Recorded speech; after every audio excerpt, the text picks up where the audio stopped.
Bom, boa tarde a todos. Quero agradecer à Fundação Getúlio Vargas pelo convite, parabenizar a Fundação Getúlio Vargas por organizar um debate em torno de um assunto tão importante para o futuro do país. Quero cumprimentar aqui todos os palestrantes presentes, em especial o professor Afonso, que foi meu antecessor na Secretaria de Política Econômica, que teve a oportunidade de trabalhar comigo ao longo do ano passado em torno de vários assuntos previdenciários, e ele deixou um legado muito importante na Secretaria de Política Econômica, ao qual eu posso me beneficiar hoje. Eu vou iniciar a minha fala em cima um pouco do que falou o professor Rubens Penha Cisne. O professor, na abertura do seminário, ele falou sobre a necessidade de se encontrar uma narrativa em torno da aprovação da reforma da Previdência. Como vocês puderam ver na mesa que me antecedeu, o debate da reforma da Previdência ele não é um desafio técnico para os economistas, para os estudiosos do tema da Previdência. Existem várias soluções disponíveis. Todos têm um conjunto, um pacote de soluções que tenta endereçar ou tenta tratar a questão da Previdência de forma adequada. Esse debate é um debate que é de profundo conhecimento dos especialistas de Previdência no Brasil. O desafio da reforma da Previdência ele é muito mais político. Quais são os instrumentos que você consegue fazer com que a sociedade suporte ao longo de um debate em torno da reforma da Previdência? Construir essa narrativa, construir esse discurso político tem se mostrado o grande desafio. A partir desse discurso, a partir da construção desse consenso, é que a gente consegue fazer uma reforma e evitar as contra-reformas que foram aqui citadas. O desafio, portanto, é transformar uma agenda de dissenso numa agenda de consenso. Isso é um desafio eminentemente político. Por isso que, ao longo do ano passado, depois de algumas iniciativas do governo de reformar alguns tópicos da Previdência, se caminhou na direção de construir um fórum e tentar fazer o debate de uma maneira mais organizada. O papel do fórum não é necessariamente trazer uma agenda, uma proposta de reforma da Previdência para o governo, isso é papel do governo apresentar para o país, mas o papel do fórum é uniformizar o conhecimento acerca de um tema que é complexo e cheio de expectativas. Então, na minha palestra eu vou tratar basicamente de dois temas. O primeiro é o trabalho que tem sido feito no Fórum de Previdência, quais são os temas que estão em debate, como é que esses temas estão sendo tratados. Eu não vou exaurir todos os temas ou todos os assuntos tratados dentro desses eixos, porque vários dos meus colegas já anteciparam alguns, eu vou focar em algumas informações que eu acho que são relevantes e que podem ser apresentadas de uma maneira diferente, que são passíveis de serem melhor compreendidas quando tratadas de outra forma. O segundo eixo da minha palestra vai ser sobre os impactos econômicos do realinhamento da política previdenciária. O professor Afonso já antecipou quando falou sobre os custos do sistema de previdência.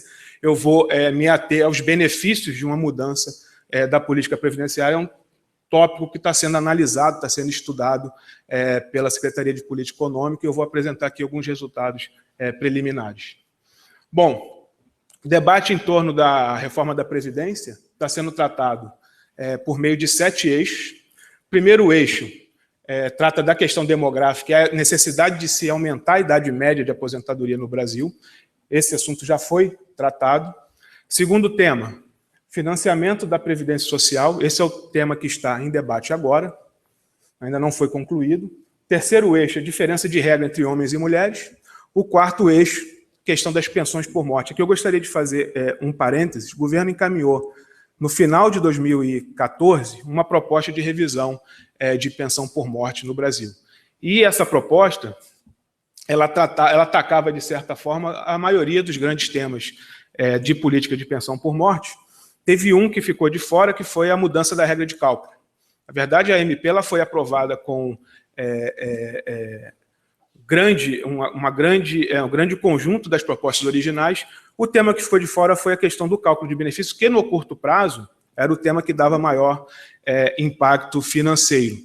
Na verdade, naquela época houve um acordo político para se tratar isso por meio de uma emenda constitucional. Por quê? Porque a pensão por morte dos servidores ela consta numa emenda na Constituição. Então, dentro do princípio de alinhar os dois assuntos, houve um acordo político para isso ser tratado posteriormente por meio de emenda constitucional após o desfecho do Fórum da Previdência. Então, é um assunto que deve ser tratado, deve ser endereçado mais à frente, e com isso a gente consegue completar a questão das pensões por morte. Um quinto tópico do debate é a questão da Previdência Rural. Sexto tópico, regimes próprios de Previdência, e aqui eu quero fazer um parênteses também. O governo, por meio do projeto de lei complementar 257, que é aquele que faz o acordo de renegociação de dívidas estaduais, muda algumas regras de regime próprio de previdência, determinando que os estados devam instituir regime de previdência complementar, um pouco na linha de instituir uma alternativa de previdência no âmbito de reforma da Previdência. Nós estamos também concluindo os estudos para fazer o Prev-Federação, que é criar um mecanismo federal de previdência complementar para os estados. Por último, tópico que já foi tratado aqui também, a convergência dos sistemas previdenciários no futuro. Os dois tópicos que estão faltando para concluir os trabalhos do fórum são o tópico 2, que está sendo tratado agora, e o tópico 7. Bom, eu vou apresentar alguns dos temas que foram tratados no fórum de uma maneira um pouco diferente, para tentar mostrar o desafio que eu enxergo a ver na Previdência. Primeiro, a questão demográfica. Esse gráfico ele mostra a expectativa de sobrevida por faixa de idade, como é que isso evoluiu ao longo dos anos. Então, a linha azul, ela mostra a expectativa de sobrevida de uma pessoa que tinha 60 anos em 1980, naquela época era de 15 anos. Essa expectativa de vida subiu para 22 anos hoje, em 2015, e o IBGE projeta que essa expectativa de vida alcance 25 anos no futuro, em 2060. A linha vermelha mostra a expectativa de sobrevida para quem tem 65 anos, que era 12 anos em 1980, 18 anos em 2015 e 21 anos em 2060. A linha verde mostra o mesmo fenômeno para quem tinha 70 anos. E aqui eu queria chamar a atenção para o ponto em 2015, que está marcado. Em 2015, a expectativa de vida para quem tem 70 anos hoje é de 15 anos. É a mesma expectativa de sobrevida de quem tinha 60 anos em 1980. Ou seja, o modelo de previdência que foi pensado para o público dos anos 80, ele já, de certa forma, em função da evolução demográfica, ele já precisa ser atualizado. Do ponto de vista demográfico, a pessoa que vive, que tem 70 anos hoje, é relativamente igual ou semelhante à pessoa que tinha 60 anos em 1980. O próximo slide mostra as projeções da população brasileira por faixa etária. Em 2015, estima-se que a gente tem 140 milhões de brasileiros de 15 a 64 anos, ou seja, 140 milhões de brasileiros com capacidade de trabalho, que constituem a PIA, e 16 milhões de pessoas com 65 anos ou mais. Eu gosto de comparar esse dado de 2015 com o dado com a projeção de 2050. Em 2050, o IBGE projeta que a gente vai ter 143 milhões de pessoas em faixa etária apta a trabalho. É basicamente a mesma quantidade de pessoas que nós temos hoje.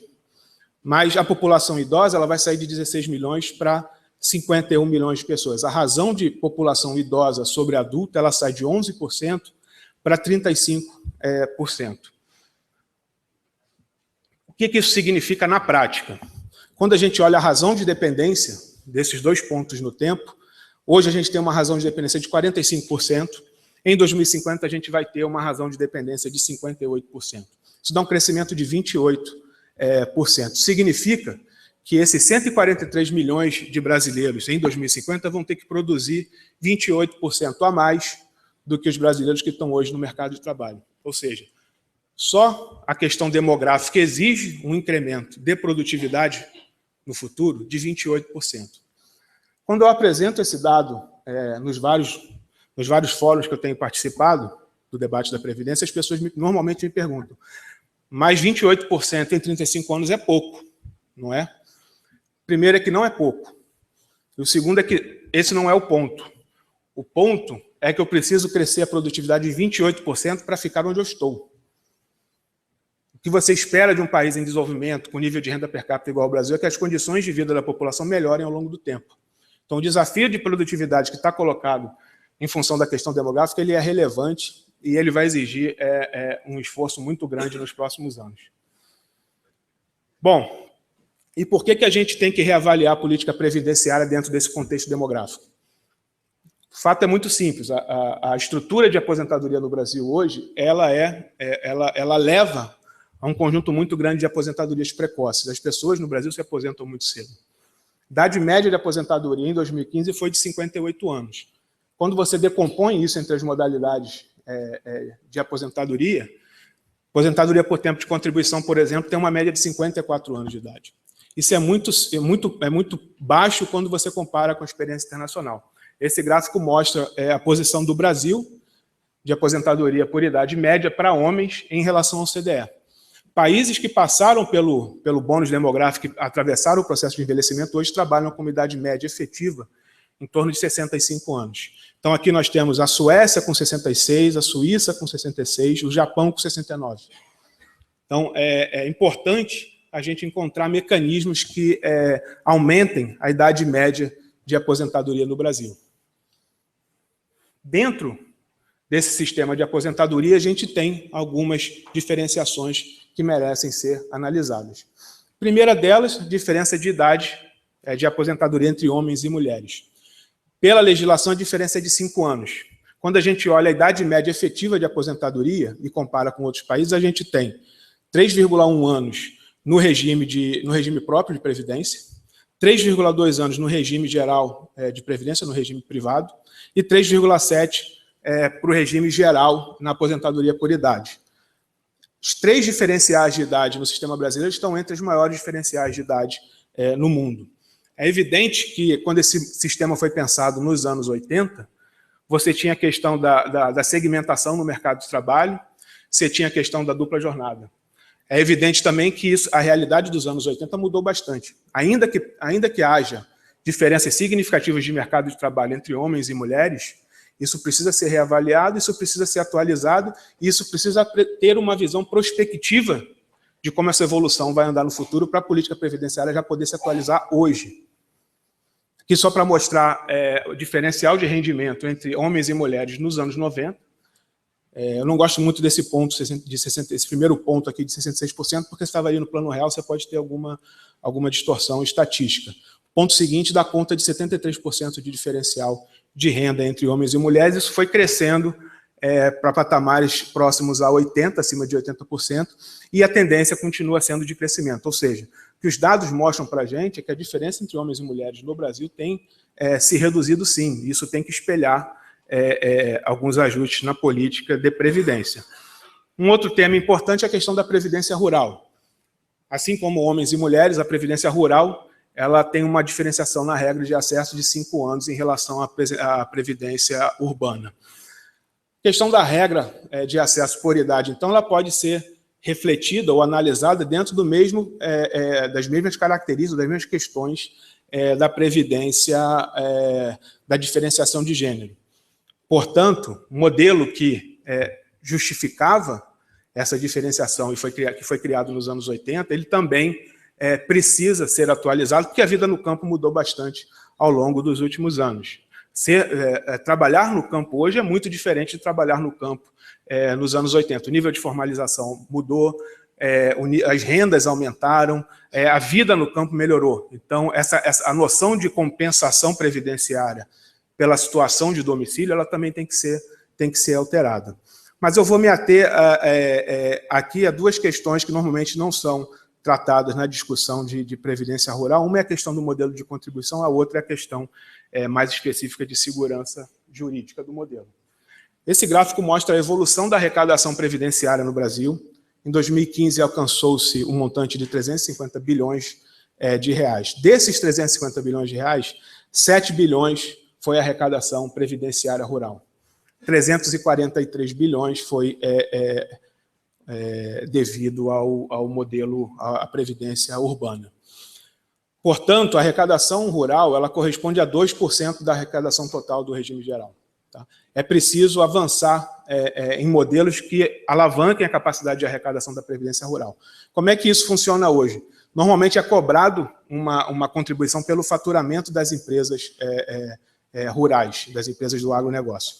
E isso gera uma série de dificuldades. Por exemplo, quando você aposta no modelo não contributivo, a Previdência tem dificuldade de identificar aquela pessoa como sendo do campo, como sendo eminentemente um trabalhador rural. Por isso, quando a gente olha a questão da judicialização, a judicialização da Previdência Rural é o dobro da judicialização da Previdência Urbana, porque você só consegue aferir que a pessoa é rural e, portanto, tem direito àquele benefício quando ela se apresenta para pedir o benefício. Você não acompanha a vida laboral dela para saber se verdadeiramente se ela pertence ao campo, se ela sofreu todas aquelas consequências que levaram a uma diferenciação do regime. À medida que você mudar o sistema de contribuição para algo mais próximo de um sistema contributivo, você vai ter mais capacidade de arrecadação e também vai conseguir reduzir a judicialização desse modelo.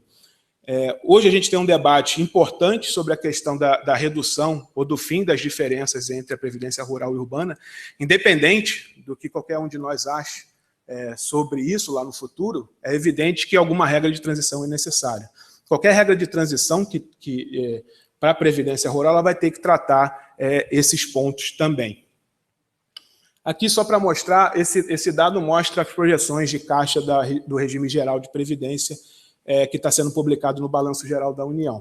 Com as regras vigentes, a gente deve ter a evolução de um déficit em relação ao PIB, que hoje está estimado em 2,11% para 2016, e que pode subir para 11,9% em 2060. Evidentemente que não é esse esse é um cenário base, as projeções elas mudam muito, projeções para 2060 são extremamente sensíveis ao cenário que você está o cenário que você está modelando, mas todos os especialistas mostram uma tendência muito parecida. Com a legislação vigente, a Previdência tem uma tendência de aumentar o seu déficit. Eu vou fazer uma pausa aqui sobre a questão do Fórum da Previdência para introduzir agora um segundo tema. Ao longo das apresentações que eu tenho feito sobre Previdência, uma das perguntas mais recorrentes que eu tenho recebido é a seguinte: dado que não tem impacto no curto prazo, por que fazer agora? Por que fazer uma reforma que não tem impacto sobre a situação econômica do país agora? Isso me chama bastante atenção, porque eu acho que denota uma dificuldade que a gente tem tido de fazer esse debate, a dificuldade que a gente tem tido de traduzir a nossa análise em uma informação acessível para a população. Não é verdade que que a Previdência não tem impacto nenhum no curto prazo. Isso não é verdade. Na verdade, uma reforma da Previdência ela tem vários impactos sobre a economia, como já foi colocado aqui. Para ilustrar isso, eu vou decompor esses impactos em dois tipos de impacto. Primeiro, os impactos de curto prazo e depois os impactos de longo prazo. Primeiro, uma reforma da Previdência que diminua a percepção de risco fiscal da economia brasileira, ela tem impacto hoje sobre curvas de juros. A redução das curvas de juros que precificam alguma dúvida sobre a situação fiscal do país pode estimular investimentos e pode dar uma percepção nova sobre a realidade da situação da economia brasileira. Existem mecanismos de ajuste da economia que são expectacionais e que a reforma da Previdência pode ajudar bastante. Segundo efeito importante que uma reforma da Previdência pode gerar é uma maior flexibilidade orçamentária do governo. De fato, o impacto fiscal de uma reforma da Previdência nos primeiros anos é pequeno, mas ainda assim, dado o grau de engessamento do orçamento brasileiro, qualquer ganho de flexibilidade ele é importante na situação que a gente se encontra hoje. Sobre os impactos de longo prazo, a literatura destaca basicamente 3 impactos, agora eu vou detalhar um estudo que está sendo elaborado pela Secretaria de Política Econômica. O primeiro impacto de uma reforma da Previdência que busca aumentar a idade média de aposentadoria é a ideia de que você consegue prolongar os efeitos benéficos do bônus demográfico. À medida que você posterga as aposentadorias precoces, você tem mais pessoas disponíveis para participar do mercado de trabalho. E isso tende a aumentar o crescimento da economia. O segundo efeito relevante é o aumento da produtividade. Como vocês sabem, o rendimento do trabalho, a produtividade do trabalho, ela é afetada pelo nível de escolaridade das pessoas e pelo nível de experiência dos trabalhadores. Quando você estimula aposentadorias precoces, você está tirando do mercado de trabalho pessoas que estão no auge da sua capacidade produtiva. Isso reduz a produtividade média da economia. O terceiro fator que é importante, destacado pela literatura, é o efeito acumulação de capital, ou como alguns chamam de segundo dividendo demográfico, que é a noção de que pessoas têm padrões de consumo e formação de poupança diferentes a depender da situação de emprego delas. Então, pessoas que estão no mercado de trabalho têm uma renda maior, um consumo maior e uma taxa de poupança maior também. Pessoas que estão aposentadas têm um padrão de desacumulação de capital e não de acumulação de capital. Então, portanto, tem uma taxa de poupança menor. Isso tem implicações para o acúmulo de capital e da taxa de investimento na economia.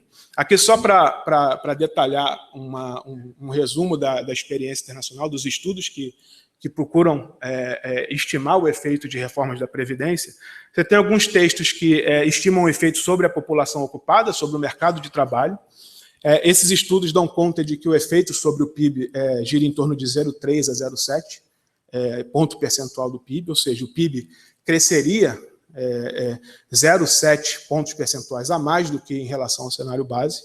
Você tem o segundo efeito, que é o da produtividade do trabalho. Segundo alguns autores, esse efeito pode responder por algo em torno de 0,1 a 0,4 a mais de PIB. E o efeito capital, que segundo a literatura seria o maior, esses efeitos giram em torno de 1,4 a 1,9. A gente está trabalhando nesses efeitos para a economia brasileira para tentar aferir qual é o impacto que um eventual aumento da idade média pode gerar. Esse gráfico aqui mostra a trajetória de população ocupada por faixa etária em 2014, que é essa curva azul. A curva laranja mostra o efeito que a população, que um aumento de idade média de aposentadoria poderia produzir na curva de população ocupada. Então, a diferença entre a curva laranja e a curva azul, essa área, me dá a quantidade de pessoas a mais que poderiam participar do mercado de trabalho. Isso, em 2014, daria algo em torno de 300 mil trabalhadores a mais, assumindo a mesma taxa de atividade que a economia brasileira apresentou nesse ano. Aqui a relação entre o rendimento por hora trabalhada e a idade do trabalhador.